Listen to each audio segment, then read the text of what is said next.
오늘 우리는 역사상 가장 드라마틱한 해방 이야기 중 하나를 들여다볼까 합니다. 바로 출애굽기인데요.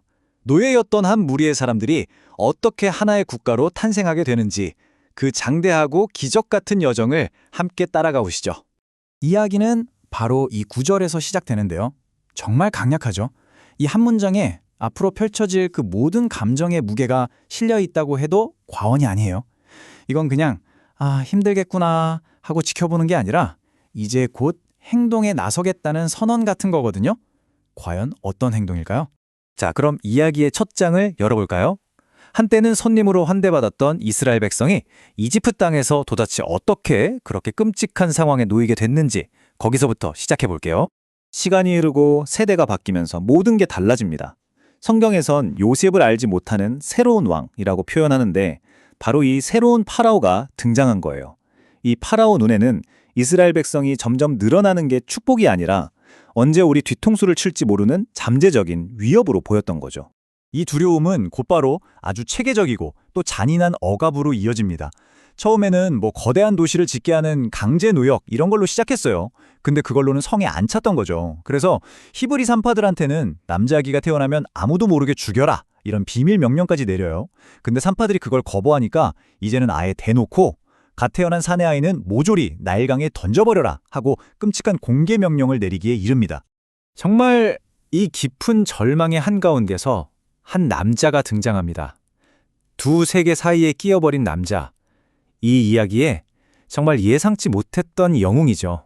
모세의 인생을 보면요. 와, 진짜 한편의 드라마 같아요. 분명 히브리 노예의 아들로 태어났는데 아시다시피 갈대 상자에 담겨서 강에 띄어졌다가 기적적으로 파라오의 딸에게 발견되잖아요. 그래서 이집트의 왕자로 자라나게 되죠. 근데 이 정체성의 혼란 속에서 결국 사고를 칩니다. 자기 동족을 때리는 이집트 사람을 죽이고 광야로 도망쳐서 하루아침에 도망자 신세가 되죠. 그리고 바로 그 광야에서 꺼지지 않는 불꽃, 그 떨기나무 가운데서 자신의 백성을 구하라는 신의 부름을 받게 되는 겁니다. 그런데 여기서 모세의 첫 반응이 영웅처럼 네, 제가 가겠습니다. 이게 아니었어요. 오히려 엄청난 자기의심과 두려움에 휩싸입니다. 아니, 제가 뭐라고 감히 파라오 앞에 가서 그 백성을 이끌어냅니까? 하고 되묻는 거죠. 이 거대한 임무 앞에서 망설이고 주저하는 모습이 오히려 우리에게는 더 인간적으로 다가오고 공감하게 만드는 것 같아요. 자, 이제부터는 이야기가 본격적인 대결 구도로 들어섭니다. 신의 의지를 대변하는 모세와 파라오의 절대 권력이 정면으로 꽝 하고 부딪히는 거죠. 정말 거대한 대결의 서막이 오릅니다.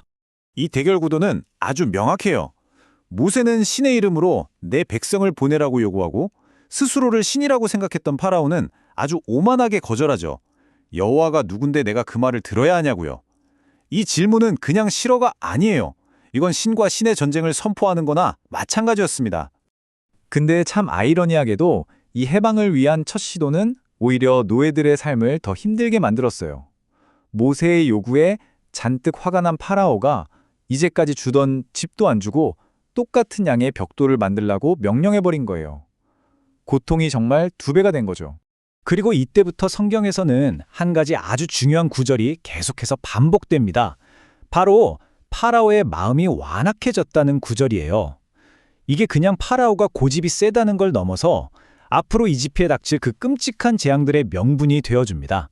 자, 드디어 이집트 전역을 뒤흔드는 10가지 재앙이 시작됩니다. 이거 그냥 자연재해가 아니라 이집트가 섬기던 모든 신들 그리고 파라오의 권위에 대한 정면 도전이었어요. 재앙은 정말 쉴 틈 없이 몰아칩니다. 생명의 젖줄이었던 나일강이 피로 변하는 걸 시작으로 온 땅이 개구리로 뒤덮이고 이와 파리가 사람들을 미치게 만들고 이집트인들의 가축만 골라서 끔찍한 전염병으로 쓰러져 나갔죠. 재앙의 강도는 점점 더 세졌어요. 사람들 몸에 악성 종기가 돋아나고 하늘에선 불 섞인 우박이 쏟아져 내리고 그 다음엔 메뚜기 떼가 나타나서 푸른 것들을 전부 먹어치우더니 마침내 온 땅이 사흘 동안 아무것도 보이지 않는 칠흑 같은 어둠에 갇혀버립니다. 자, 이제 이야기의 클라이맥스로 갑니다. 마지막 재앙이 결국 파라오의 항복을 받아내고 역사상 가장 드라마틱한 탈출국으로 이어지게 되죠. 10번째 마지막 재앙은 그야말로 가장 끔찍했습니다.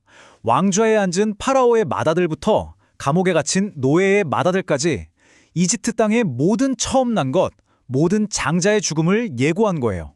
이때 이스라엘 백성은 어린 양을 잡아 그 피를 문설주에 가르라는 지시를 받아요. 죽음의 천사가 이 피의 표식을 보고 그 집은 넘어간다, 즉 패스오버 한다는 의미에서 이 사건을 우리가 유월절이라고 부르게 된 거죠. 결국 자기 아들까지 잃고 나서야 파라오는 슬픔과 공포 속에서 완전히 무너져 내립니다. 한밤중에 모세와 아론을 불러서 제발 이 땅에서 떠나달라고 하죠. 수백 년에 걸친 노예 생활, 그 끝에 마침내 자유가 찾아온 순간이었습니다. 그런데 그 자유는 정말 너무나도 짧았어요.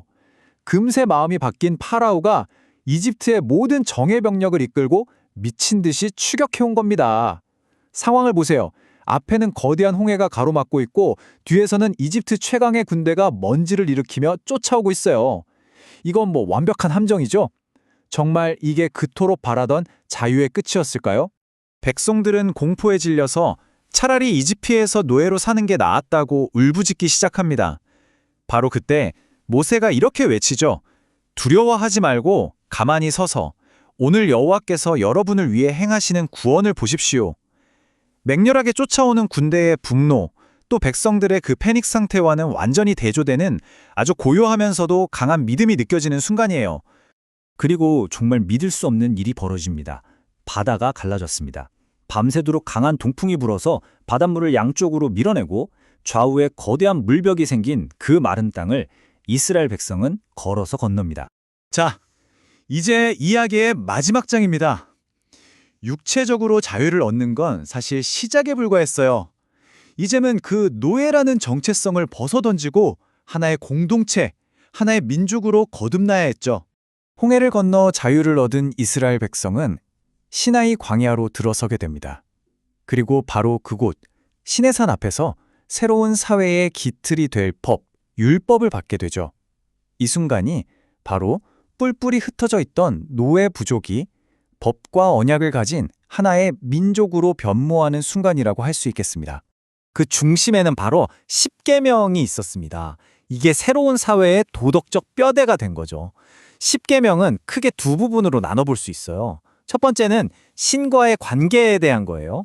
오직 한 분인 신을 섬기고 우상을 만들지 말고 그분의 이름을 함부로 부르지 말고 안식일을 거룩하게 지키라는 거죠. 그리고 두 번째는 바로 우리 사람들 사이의 관계에 대한 겁니다. 건강한 공동체를 만들기 위한 최소한의 윤리 원칙들이죠. 부모님을 공경하고 살인하지 말고 간음하지 말고 도둑질하지 말고 거짓말하지 말고 남의 것을 탐내지 말라.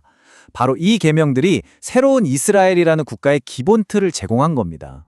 이렇게 사슬에 묶인 노예에서 시작해서 언약을 맺은 민족으로 이어진 이 기나긴 여정은 분명 억압으로부터의 해방에 대한 이야기입니다.